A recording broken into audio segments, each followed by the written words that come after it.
झारखंड की राजनीति एक बार फिर उबाल मार रही है। पूर्व मुख्यमंत्री बीजेपी पूर्व प्रदेश अध्यक्ष बाबूलाल मरांडी लगातार मुख्यमंत्री हेमंत सोरेन पर तीखे तीर छोड़ रहे हैं। भाषा तल्ख है, आरोप सीधे हैं और निशाना सत्ता। तो सवाल ये है कि क्या सिर्फ बयानबाजी है या इसके पीछे छुपा है कोई बड़ा सियासी खेल।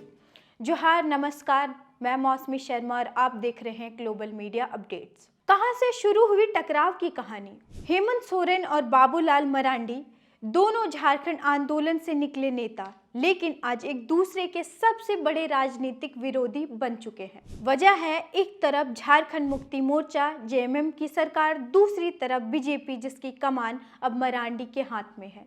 सरकार बनने के बाद से ही मरांडी लगातार हेमंत सरकार पर भ्रष्टाचार, कानून व्यवस्था, आदिवासी हितों की अनदेखी जैसे आरोप लगाते आ रहे हैं। अभी मरांडी लगातार एक्स पर हेमंत सोरेन के खिलाफ बयानबाजी कर रहे हैं। कल मरांडी ने एक्स पर लिखा, क्या झारखंड के मुख्यमंत्री हेमंत सोरेन को पता है कि वो किससे मिलने जा रहे हैं। सुना है कि झारखंड के माननीय मुख्यमंत्री जी 23 जनवरी को ब्रिटेन के ऑक्सफोर्ड यूनिवर्सिटी में प्रोफेसर अल्फा शाह से मिलने जा रहे हैं। एजेंडा बताया जा रहा है सस्टेनेबल डेवलपमेंट। लेकिन क्या मुख्यमंत्री जी को और उनके सलाहकारों को इसकी विशिष्ट अतिथि की असलियत पता है। अल्फा शाह, वही अल्फा शाह जिन्हें विचारों और लेखन के लिए अर्बन नक्सल और वामपंथी एजेंडे का समर्थक माना जाता है। इनकी पुस्तकें जैसे नाइटमेयर मार्च, अमॉन्ग इंडियाज रेवोल्यूशनरी गुरिल्लाज, नक्सली के बीच मेरे बीते दिनों की रोमांच गाथा सीधे तौर पर नक्सलियों के प्रति सहानुभूति और उनके क्रांतिकारी बनने का प्रयास करती है। यह वही विचारधारा के हैं जो कश्मीर को भारत से अलग करने और जनमत संग्रह की वकालत करती है। भारतीय सुरक्षा बलों के अनर्गल आरोप लगाती है, आदिवासी और हिंदुओं के बीच वैमनस्य फैलाने का काम करती है। प्रश्न सीधा है, क्या एक संवैधानिक पद पर बैठे मुख्यमंत्री को एक ऐसी महिला से मिलना शोभा देता है जिनका रिकॉर्ड भारत विरोधी बयानों और नक्सलवाद के महिमा मंडन से भरा पड़ा हो। क्या यह झारखंड की जनता और हमारे शहीदों का अपमान नहीं है।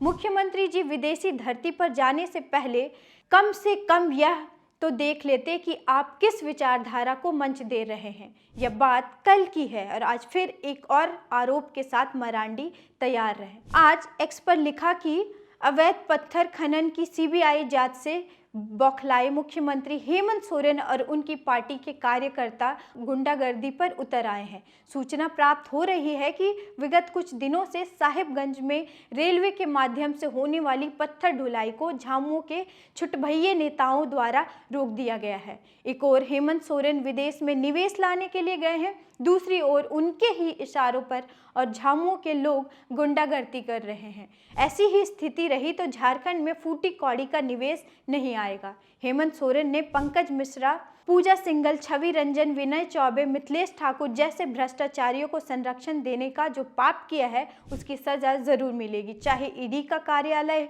घेर लीजिए या सीबीआई जांच पे प्रभावित करने के लिए पत्थर की ढुलाई रोकिए, भ्रष्टाचार के खिलाफ कार्रवाई नहीं रुकने वाली। बाबूलाल मरांडी के ताजा बयानों पर अगर नजर डालें तो 3 बड़े मामले सामने आते हैं। भ्रष्टाचार के आरोप। मरांडी का दावा है कि हेमंत सरकार में दलाल और माफिया हावी है।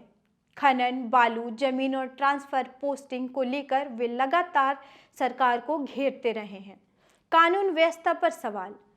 मरांडी कहते हैं कि झारखंड में अपराध बेलगाम हो चुका है। फायरिंग, जमीन विवाद, माफिया राज। उनका आरोप यह भी है कि सरकार अपराधियों को संरक्षण दे रही है। आदिवासी अस्मिता का मुद्दा। मरांडी सीधी जेएमएम को वोट बैंक पर हमला करते हैं और उनका कहना है कि हेमंत सोरेन आदिवासियों के नाम पर सत्ता में आए, लेकिन सीधे नीतियों का फायदा उन्हें नहीं मिला।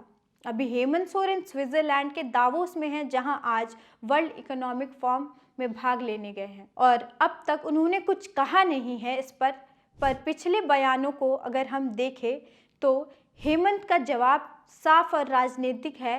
वो कहते हैं कि बीजेपी झारखंड की जनता के फैसले को पचा नहीं पा रही। सरकार का पक्ष आदिवासी कल्याण के योजनाओं का हवाला, मैया सम्मान योजना, रोजगार और सामाजिक सुरक्षा, केंद्र सरकार पर सहयोग न करने का आरोप। हेमंत सरकार ये भी कहती है कि मरांडी पहले खुद सत्ता में थे, तब झारखंड की हालत क्या थी जनता नहीं जानती। यानी एक तरफ आरोप, दूसरी तरफ पलटवार। राजनीतिक रणनीति है या जनहित? राजनीतिक जानकार मानते हैं कि मरांडी की आक्रामकता सिर्फ बयान नहीं बल्कि राजनीतिक तैयारी है। बीजेपी झारखंड में फिर से मजबूत होना चाहती है। मरांडी को आदिवासी चेहरे के तौर पर आगे बढ़ाया जा रहा है। सरकार को लगातार कटघरे में खड़ा करना मकसद, वही जेएमएम को इस राजनीतिक हताशा करार देती है। अब बात करते हैं जनता की। जनता के बीच क्या संदेश जा रहा है? तो इस सियासी जंग का असर सीधे जनता पर पड़ रहा है। समर्थक इसे मजबूत विपक्ष मान रहे हैं, विरोधी इसे सिर्फ शोर बता रहे हैं। लेकिन एक बात तय है, झारखंड की राजनीति अब शांत नहीं रहने वाली। हेमंत सोरेन बनाम बाबूलाल मरांडी, ये सिर्फ दो नेताओं की लड़ाई नहीं बल्कि झारखंड की सत्ता, नीति और भविष्य की जंग है। आने वाले दिनों में ये बयानबाजी और तेज होगी और इसका असर चुनावी माहौल पर साफ दिखेगा। देखना दिलचस्प होगा कि इस सियासी युद्ध में किसकी रणनीति भारी पड़ती है। और आगे और भी अन्य खबरों को जानने के लिए मेरे साथ बने रहिए ग्लोबल मीडिया अपडेट्स पर। और आपका अगर कोई सवाल है तो कमेंट करिए, लाइक, शेयर, सब्सक्राइब करना ना भूलिए। धन्यवाद।